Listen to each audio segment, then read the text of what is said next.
Welcome back to Being the Other. I'm Dr. Dwight Turner, and what we're going to do in this section today is actually look at just what the other is.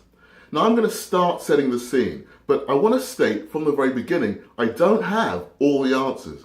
For me to stand here and say, this is what the other is, and you have to take it as read, I think is a huge trap on the part of any theorist. But what I'm going to do is actually offer you a perspective, my perspective. And what I hope that you do as you start to subscribe and as you start to go through your stories is offer your perspectives as well, so that we build a collective understanding of just what the other and otherness actually is. Now, to begin my own perspective, I'm going to offer you a quote from Simone de Beauvoir. Now I have to read this out, so do bear with me for a second. She states, "Humanity is male, and man defines woman not in herself, but as relative to him. She is not regarded as an autonomous being. She is defined and differentiated with reference to man, and not he with reference to her. She is incidental, the inessential as opposed to the essential. He is the subject, he is the absolute, she is the other." Now I think that's a perfect beginning, a perfect quote to actually talk a bit about how the other is formed. Often our understanding of difference is in relation to a majority, an absolute, a subject, in some way, shape or form. This is quite important to recognize because traditionally, ideas of difference and otherness have often been defined within political structures, defined by the majority in some way, shape or form. It's made invisible, so therefore it's hidden away somewhere and it's seen as the other. It's made illegal in some way, shape or form, with bans placed upon it in whatever form. We've seen in the modern day and era. These are problematized groups that are seen as less than, or as troublesome, or as more aggressive in some way. Or they're defined by the majority and given a set of rules by which they're supposed to adhere to. These are just some of the ways that the other is seen traditionally in relation to a majority. And the interesting thing, though, that's happened over the past, let's say 100 years, or perhaps a bit longer than that, is that we've seen the rise in a wave of perspectives that have challenged this need for the majority to define the other. For example, from feminist literature, the likes of de Beauvoir and Gardner and so on have worked really quite hard to give women back their voice, to self-define what it is to be woman, what it is to be the other in this respect. We see this as well in disability politics, where the social model of disability actually considers difference to be defined by the outside towards them, but actually challenges this in many different ways, and actually recognises that actually when things to change, then that sense of difference disappears in some way, shape or form.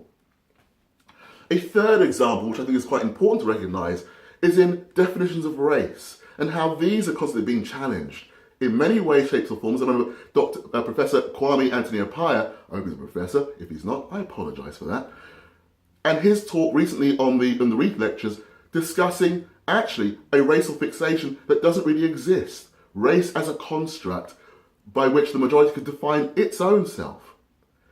These all lead to questions of just what it is to be the other, and how can the other self-define. But in order for me to offer you a newer perspective on what it is to be different, what it is to be the other, I also need to help you see that otherness and experiences or encounters with difference don't just happen as adults. For example, they happen as children. I remember when I was a kid, like I said in the first episode, I was born and raised in London. I went to a primary school, not just across the road from my house when I was a kid. And I remember being at school, and there was a group of girls that would play together every day, about 4 or 5 different girls. They liked to play games. I don't even remember what the games were, really, to be honest. But they played it together every day. And every day, though, there was one girl who was always on the outside, who was always separate to that majority, for want of a better phrase. And one day, I couldn't be much more than 7 or 8 years old, I asked one of the other girls, I said, why is it that you leave Sarah, let's call her Sarah, out of your games? And a couple of her friends came over, and the first girl said, well, she's odd. The second girl said, well, she's a bit skinny. And the third girl said, well, she's a bit smelly. Now, looking back on that, with what I know, what they had done is created an other, as children do. Those of you who are parents or who are uncles or aunts or grandparents in some way, shape or form, you'll understand this. Kids often create the other, create something by which they're uncomfortable with, and they marginalize other children. So ideas of difference and otherness do not just reside within the political. Do you understand that? So what we're starting to see here is a movement away from structures by which difference is predetermined to actually difference and otherness being something which is inherent within all of us. We all experience it from quite an early age. So now I'm going to make a sweeping statement. There isn't a person watching this channel, there isn't a person on YouTube, there isn't a person across the globe who doesn't have an experience of being the other in some way, shape or form. We may have forgotten it, and I'll talk in further episodes about why it's sometimes necessary to forget what it's like to be the other. But it's important for us to recognize that when we move away those constructs, those politicalized constructs of difference and otherness, that we actually start to connect with our own sense of what it is to be the other. The other then starts to self-define.